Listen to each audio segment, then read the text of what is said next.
Welcome to your Stick Niner Empire podcast. I'm your host here. I am Mike Arango with Lucas and Luke from the Stick. Myself, formerly from the Niner Empire podcast. We have a show here for tonight, and the Niners have won. What is it? Their fifth game in a row. And out of these 4 games in a row, this is another game which we gave up no points in the fourth quarter. 0 points in the fourth quarter, 0 points at the half. Niners are steamrolling right now on what probably wasn't Jimmy Garoppolo's best game. I felt like there were a few worthy interception passes there. He's still making some nice passes, though, I will say that. And this defense is just carrying this team right now. Thoughts, starting with you, Luke? Yeah, I will also admit that it wasn't Jimmy's best game, but he also set some kind of a record for maybe the most passing attempts in a game. It's really interesting, you guys. You know, you look at the way that things are shaping up. We're throwing the ball a lot, and now Mitchell's going to be out. We'll talk about that, I'm sure. But look at how much we're passing the ball. I think it's a setup. It's kind of like Act 3, right? So what Shanahan's going to do is eventually he'll hit a team that's going to think we're going to pass a lot, and then all of a sudden we're going to run like every play, like almost every play. That's the way. That's what I like about the way Shanahan does things, right? He's setting it up for later, like it's a movie or something, like Quentin Tarantino. He's like, okay, let's look at that backwards. Like, what? Okay, now what? When we get to the Super Bowl, it's like going to be all rushing yards. No, but you know what I mean. It's the way we look right now is not the way we usually look. Garoppolo's passing a lot, but he's doing a pretty good job of it. I mean, he's had some really decent games, and this one was a tough game, man. I mean, I thought that they were going to score in the fourth quarter a couple times, and the defense really is carrying us. You're right, Mike. But balanced offense. That's something that we're seeing more this year out of this team that we haven't seen as much in the last 3 years.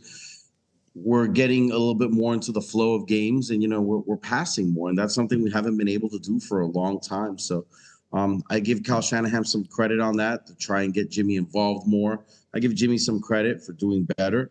And how do you feel about it, Ortiz? I think we're heading in the right direction because having a more balanced pass attack is just going to give us some more balance altogether between the running game, and they each open up games for each other. Yeah, like I know a lot of Niner fans are a little down that we only scored 13 points, but you got to look at it through. If you break down that game and you rewatch it, we moved the ball really well. We were passing it very efficiently. We were getting the ball into the red zone. The only problem is we weren't scoring touchdowns. They stopped us on a 4th and 1 at the goal line on the Jimmy sneak, or I guess it was a pass play where you try to run it in, didn't score there, and then we had a couple drives that were boggled inside the red zone, and we only got 3 points out of it. This easily could have been a 28-point scoring game for us. It's just at the half. We need to, exactly. At the half. We need to be better. This game could have been 28-0 at the half. I was keeping track. Yeah, and a lot of it is on the offensive line. I don't think we really got the running game going. So, you'd like to kind of keep that average run per carry that we had going into this game, but it was pretty low. Christian McCaffrey didn't get a lot of room to run the ball. Elijah Mitchell, before he was injured, and I still don't know how he was injured. I went back and watched it. I didn't see anything glaring that looked like some type of injury where he twisted his knee. So it's interesting that he's going to be out now like 6 to 8 weeks is the latest I've heard on the injury. It's an I think it's an MCL sprain, and not the Did one that happen on that huge touchdown that he ran and then they called it back? It could be, but I didn't see anything that looked like he twisted it or hurt it or aggravated it. And it's not the same knee that he hurt earlier on the season. It's the other leg. But yeah, it just wasn't a lot of running room for the running backs. Although Jordan Mason looked good towards the end of the game. He kind of took on the role as the finisher. Looked like McCaffrey was a little ginger on his knee, and he was stretching it out on the sideline. Didn't look like he was 100% towards the end of the game. So Cal put in the rookie Jordan Mason. think he's looking like he's going to be someone that's going to get a lot of carries this next game against Miami. And he was solid. He got some good first down runs, and kind of finished the game for us. Did a nice job. But this is definitely a game where. Sorry. Go ahead. Injuries are going to become a factor. It's NFL football. Absolutely. And so we need to just next man up it, just like we have in the past, just like last year. I mean, last year, was it the year before or last year where like most of the team was hurt at one point? And we were like, what? How is that possible?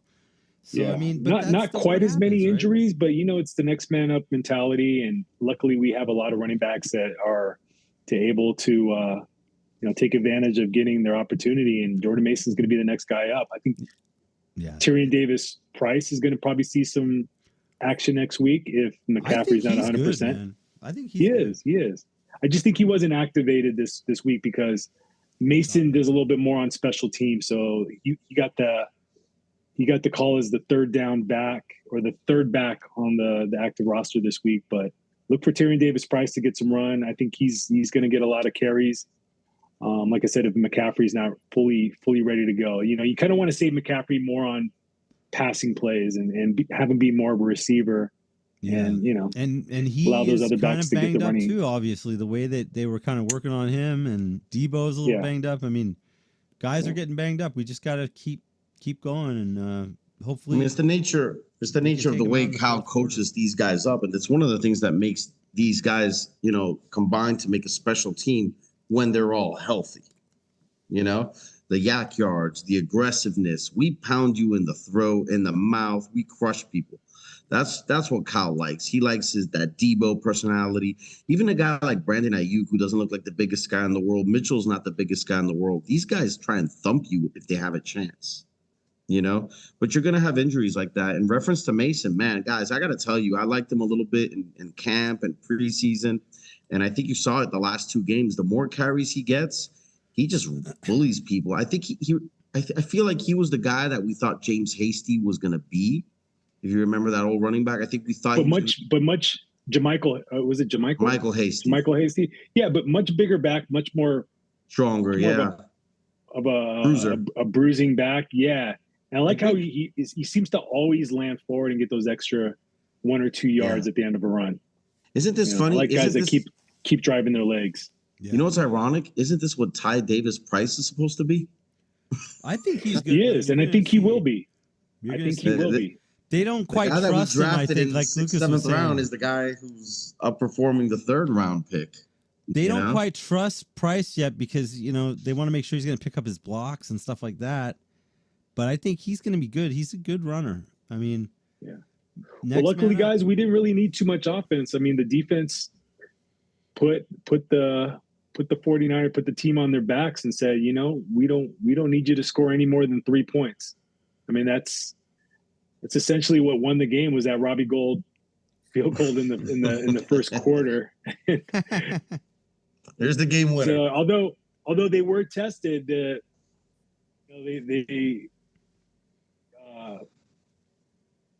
team that we played was able to drive it down, and eventually we were able to get some key turnovers, especially right on the goal line. I think it was the Alvin Kamara fumble that popped up in the air.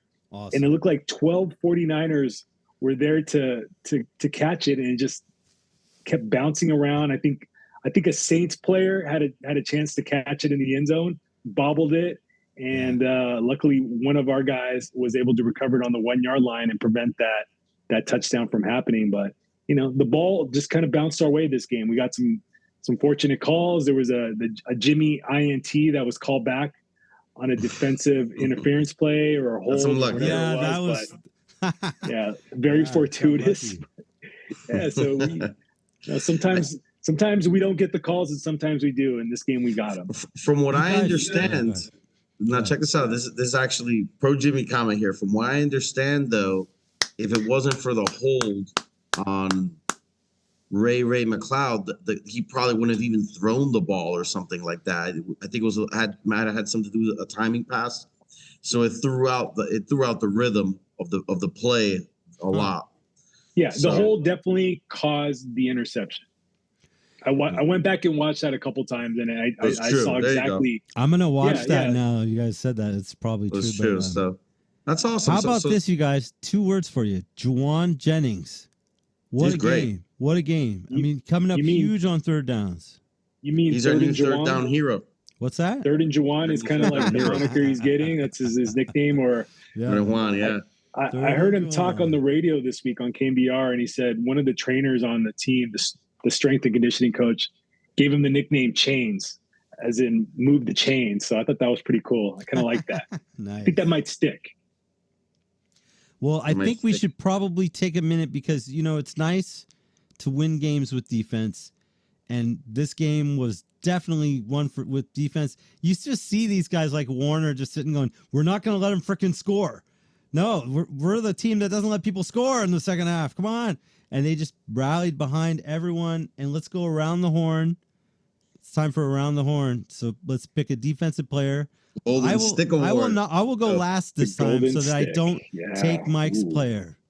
So let's let Mr. Arango go first, then Ortiz, and I'll choose. Guys, let me tell you, I could think of 3 guys that pop into my head. I'm not pick one, please. I know. And I could pick any one of the 3, but how can I not pick Fred Warner? He was all over the field like a lunatic, sideline to sideline. He was just absolutely everywhere. Good pick, Mike. I have to. I know it's an easy pick, but I have to just give it words to. No, you know what's interesting about your pick is that I saw a tweet from Warner. He's pissed that he's not higher up on the rankings for Pro Bowl votes. Oh, wow. Yeah, well, he's like, I'm ninth? Come on, you guys. What the hell? I'm ninth? Yeah. He's pissed.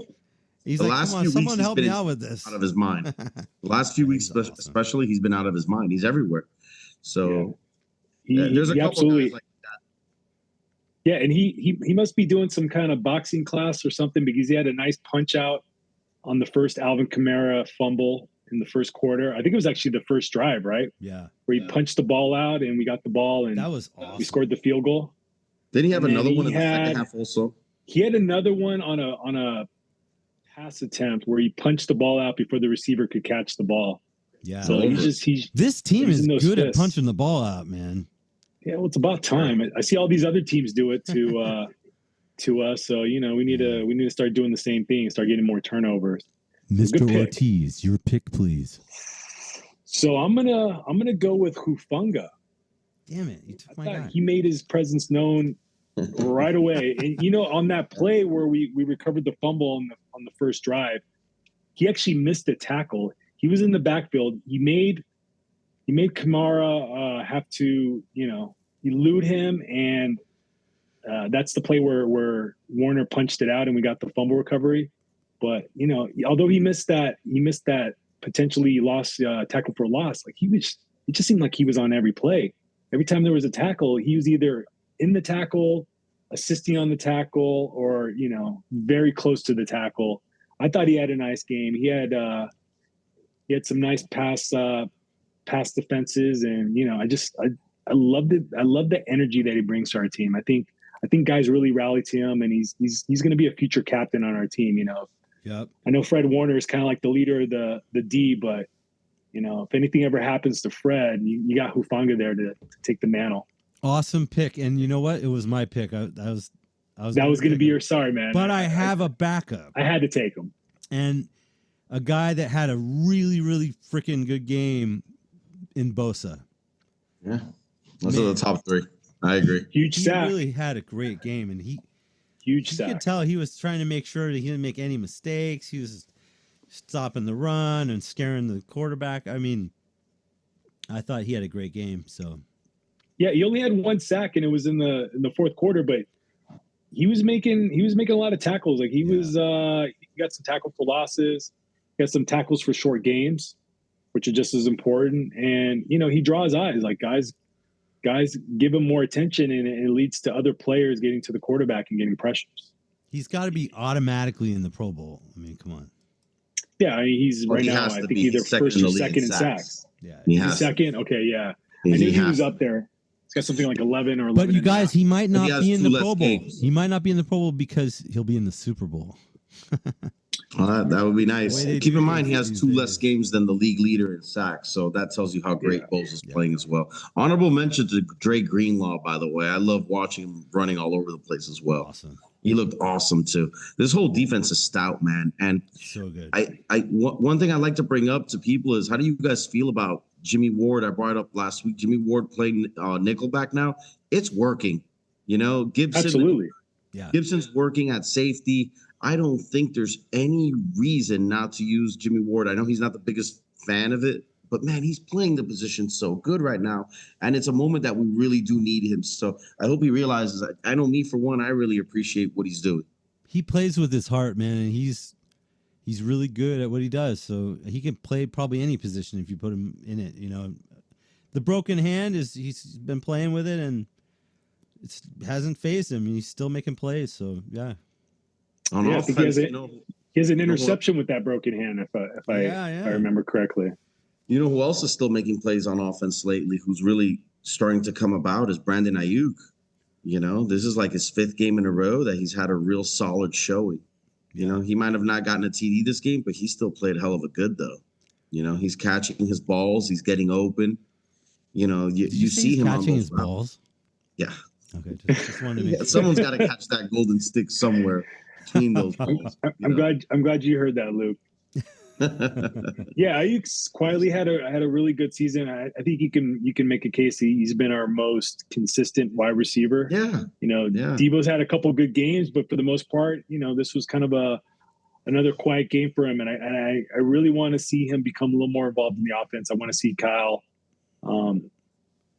get Debo some deep passes, because I think he is a little underutilized as a deep threat. I mean, he has unbelievable speed. When he gets the ball, he runs by players 30 miles an hour on that. So there is no reason why you can't do that on pass routes and get open deep in the field like a Tyreek Hill does, or you know, players like Chris Olave. Like, he had a nice catch, but it was fortunately for us, deemed not a catch, because he came to the ground and the ball came out. So that potentially could have turned the game. That was early on, and looked like the Saints were going to be 1st and 10 in the red zone. So, you know, just one of those plays. But yeah, I want to see Debo more involved next week. I think we're going to need him to be involved to beat the Dolphins. I think about Debo that I really like is that, and a lot of our players, he gives up his body for the game. She's not going to like hold back. You know what I mean? He gives up his He's not going to go body for the down game. or run out of bounds. But Yeah, that he's gonna also take a is hit. a double-edged sword, because he's a little banged up too. McCaffrey's a little banged up. I mean, this is going to be a tough game that we're going to get into the predictions for Miami. And I know, Mike, you live there. That they've got our running backs. They've got our scheme. Those guys are telling them about what we do, and we know what they do. You know, it's going to be a good game, but I see it being a low-scoring game. I think this game's going to be, well, I mean, I hope we don't bite one, because so many guys are injured or hurting. So yeah, these are teams that know each other's offenses, and they know each other's defenses. Actually, you know, Mike McDaniel, being the head coach of the Dolphins and being our offensive coordinator last year, he was going up against his defense every single practice and knows exactly how physical and what type of schemes they run. He's going to have a good game plan coming into this game, and I think Kyle is equally gonna match, you know, his coaching game plan. So it'll be interesting to see how many points are scored. You know, they got 2 super fast wide receivers in Jalen Waddle and Tyreek Hill. But I like our corners and I like our safeties, you know, having to match up with them as well. I think we can limit them to a pretty quiet game. And it's going to come down to who's more physical, who wants it more on the trenches, who's going to, you know, enforce their will on the other team. And, you know, I think we can really do that, especially with the home crowd backing us up. I think the Niners are going to pull out. It's going to be a slim victory, but I think we're going to pull it out, maybe 3 or 4 points, something like that. I know how I would answer this question, but I'm going to ask you guys. If you could go back in time now that you know that Mitchell was going to get hurt again, would you have traded away Wilson Jr.? Nope. Absolutely not. No. That guy he's so good.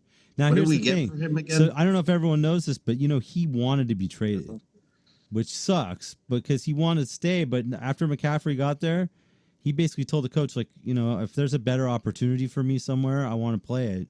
He's playing at a high level, at the top of his game, and he didn't want to sit there and get a couple of carries here and there. He wants to show what he can do, and he's a good running back. And it's too bad, man, because what do we got? One of those picks back that we gave away for McCaffrey, but I'd rather have Wilson Jr. than right now, especially with Mitchell going down. Well, if Mason continues to play the way he has, hopefully it won't affect us that much. That's what I'm hoping. I hope so too, because I think he can do that. I mean, from everything I've seen from him so far, I think he's a more talented rusher. That's just He'll me. be really good, I think. Like next year. Nah. Hey, we'll see. I can tell you one thing: Miami fans are really excited down here in Florida. I love to rank on Miami fans because I know 10,000 Dolphin fans here in South Florida, and out of those 10,000 fans, 9,998 of them have never seen the Dolphins win a Super Bowl. So I'm very here. Joe Montana made sure of that. I mean, they haven't won a Super Bowl since the undefeated season, the year after the undefeated season. So we're talking Dan about Marino. Yeah, he lost to Joe Montana. I'm going to tell you guys right now. I think both coaches are going to bring their A game. Now, here's the thing: if you look at Kyle Shanahan's history against his former protegés, there's what's his record? Something like 15-4, 13-5 again. So yeah, he owns his proteges.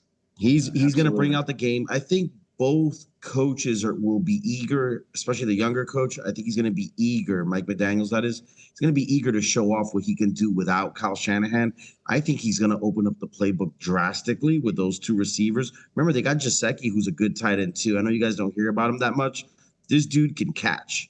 I'm telling you right now, he just can't block. So they don't put him out there because he can't block. But this guy, he reminds me of like a mini Kittle. Like, this guy could get you 700-800 yards as a tight end. He's a good tight end. He's had some good games. Yeah. They're loaded with talent, I think that he's going to open up the game.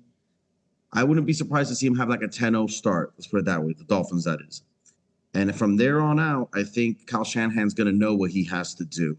He's going to have to bring his A game. He already knows that, but he's going to have to open up the offense drastically. He really is. I just always picture Shanahan with his Madden controller like, going out to make some substitutions. Okay, no. That can make some sense. Sadly enough, that makes sense to me. I tested video games, so. Yeah, that's awesome. Yeah, I think he'll bring out the when best. You're Shanahan, you got to roll with the punches, and he's going to bring out the best in Kyle. That's what I think is going to happen this week. I look forward to a great game, and I think both teams will score over 21. Honestly, I'm feeling more than that, though. I'm gonna go with like 24-28 Niners, something like that. Wait. We need to get back down in the trenches real quick because let's do it with Lucas Ortiz. Well, I kind of touched on it earlier. We had hurt. Did Banks get hurt? No. Burford got hurt. So Burford limped off the field. I mean, he was already kind of platooning with Daniel Brunskill. So Brunskill had already the Killer Bees. Brunskill had been coming in for a series here and there over the last 5 weeks or so. Yeah. You would see him come in for Burford. And I can't remember what play it was or what quarter, maybe the third. Burford got rolled up on and it looked like he twisted his ankle and may or may not be available this week. So it's probably going to be Brunskill right guard. But I think they're leaning the toward offensive line. The offensive line, I felt like although they didn't give up a lot of sacks, there was technically one sack in the game. And it was the fourth down stop where Jimmy tried to scramble and run into the end zone and was stopped. Yeah. It was for no gain. So, it goes down as a sack. There was a lot of pressures. And I just felt like Jimmy wasn't really comfortable in the second half of the game. So I want to see the offensive line bounce back. And I want to see them, open up some holes and get Christian McCaffrey going in the first quarter and Jordan Mason going in the second, third, and fourth quarters like he did in this last game. It might be the other way around. If McCaffrey's hurting, they might want to pamper him a little bit. I don't know. It's going to be interesting to see what they do. Or maybe Thanks give him for the a clarification, though, because at one point the announcer misspoke. He said that Brunskill was in for Banks, but that wasn't No. right? I think Banks did has a leave miss. early. The other B. Yeah, Banks He did did? leave early though Okay. for like Oh, a he player. did? I didn't see that. They both I did didn't see that. Damn. So early for you know, players, but he came back. Okay. I think pass blocking was a little suspect. Run blocking was definitely not up to par, and if I had to give him a grade, I would say like C minus. Just we could have done so much better. We could have blown this team out if the offensive line had been a little more in sync and opened up more holes, but just wasn't a lot there. I mean, Christian McCaffrey would get the handoff and he would be met by two guys in the backfield. Like there was just no room to run for him. Yeah. And that, who knows, maybe that contributed to his little knee irritation or whatever they want to call it. For whatever reason, he wasn't able to finish the game. So yeah, we need to play a lot better against the Dolphins. And I'm not really sure like how well their defensive line is, or even who's playing for them on the defensive line, but we'll find out, and we'll see what Trent Williams and Brunskill and Mike McGlinchey and the rest of the guys, Aaron Banks. We'll see what they have. We'll see. Hey, you guys, who they was bounce the guy? back. There was a guy going back to defense now. There was a guy off the practice squad that got a sack. McGill. Yeah, that was awesome. Yeah, McGill had a sack. He looks good, man. Yeah, and you saw D'Amico Ryans on the sideline. He was pumped. He was fired. He went right over to him and slapped him on the butt. He didn't know what gave to him a do with his high own five. body on the sidelines. Yeah. Yeah. Awesome. Little side note, it's gonna be, I'm pretty much in the mindset that D'Amico Ryans is gonna be a head coach for another team next year. And it's, it's sad because, I really like his style of defense. It's a little bit different from Robert Saleh.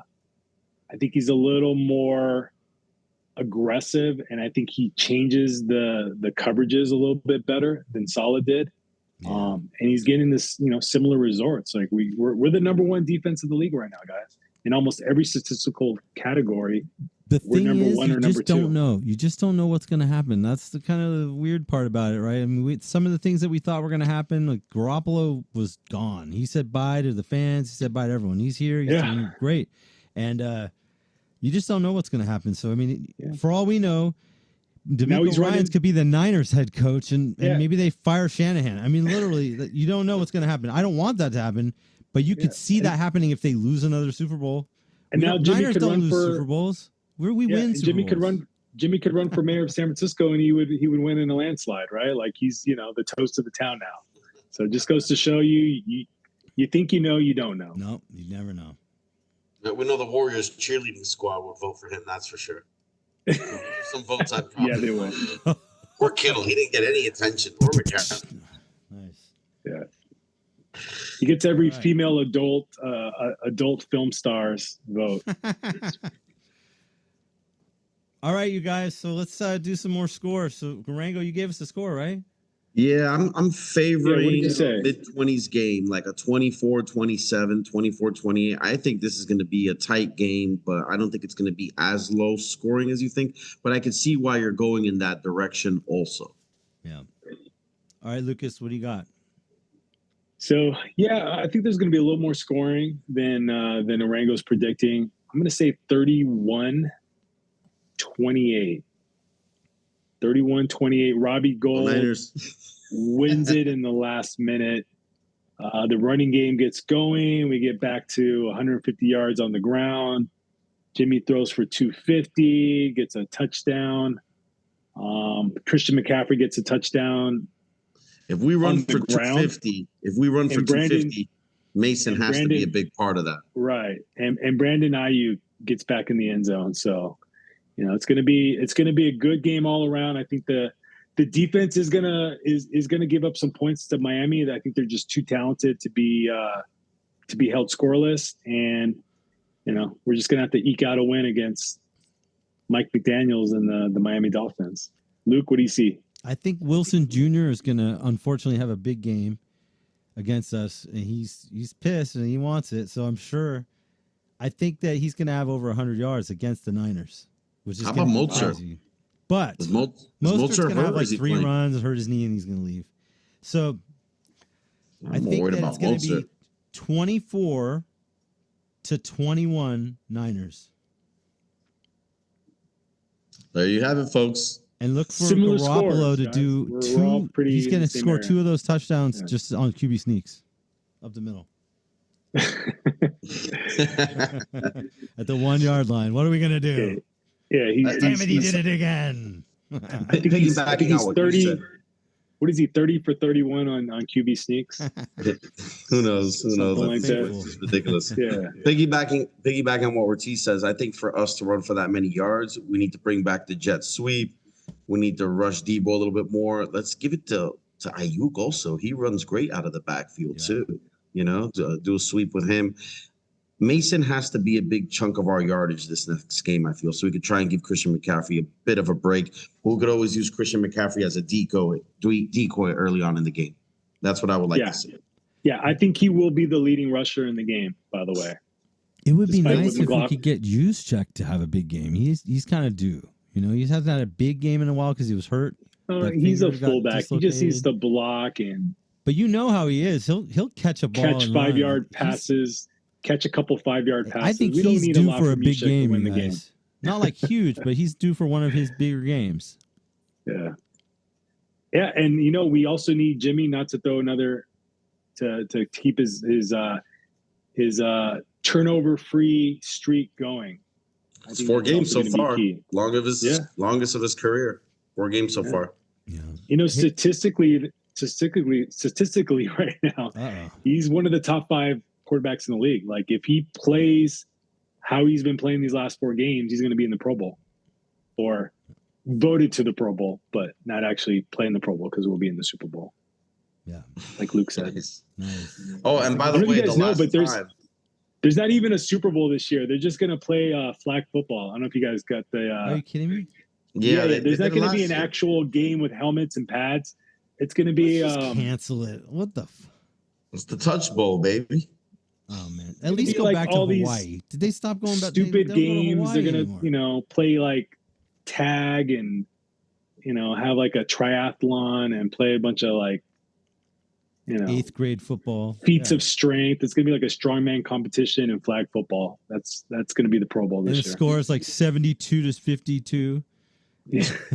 because they don't tackle anyone. So you got another one. Yeah, I got another touchdown.